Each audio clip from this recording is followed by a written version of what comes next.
While this is often a topic that is hard for a lot of people to discuss, I think it's extremely important that counselors push the conversation and challenge themselves with these different kind of questions and really just making sure that they have gained the best understanding of how to go through the different steps when a child may be having suicide thoughts.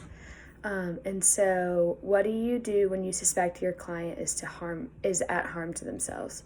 I often, think it's really important in our sessions to remind our clients and our students of confidentiality. Not each time we meet, but definitely off at the beginning. And if a student is to give any indication to wanting to harm themselves, then you remind them of confidentiality, and then you're going to have to break the confidentiality. And the first thing you're going to do is notify their parents, their guardians, whoever may take care of them at home. And I think it's most important that we begin to provide as many resources as we can to their parents, places they can go, people they can talk to, the next steps that need to be taken in order to keep the child as safe as possible. And as we continue to follow up with the parents and the families, if they are not respecting your resources and respecting your professional opinion, then that's when child services can get involved.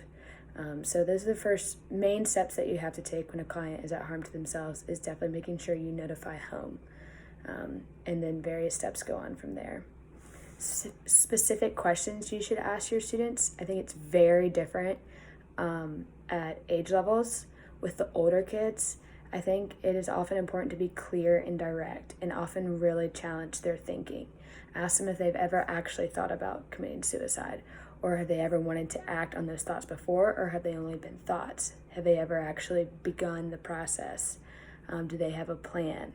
I think giving high schoolers the harder questions, challenge them to be aware of what they are saying and truly understand the severity of the steps or the comments that might be going through their heads.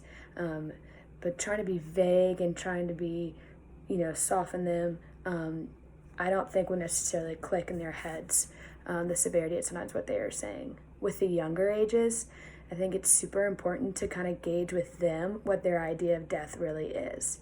Do they understand the finality of it? Do they understand where you go when you die? What do they believe about where you go? Because often, a lot of the time, they just want to get out of the situation they're in. And they aren't old enough to understand that death means never being able to come back. So those are kind of questions and the different approaches I would take with olders and youngers. Certain factors that need to be considered. Past behaviors are something that counselors really need to make sure they're aware of.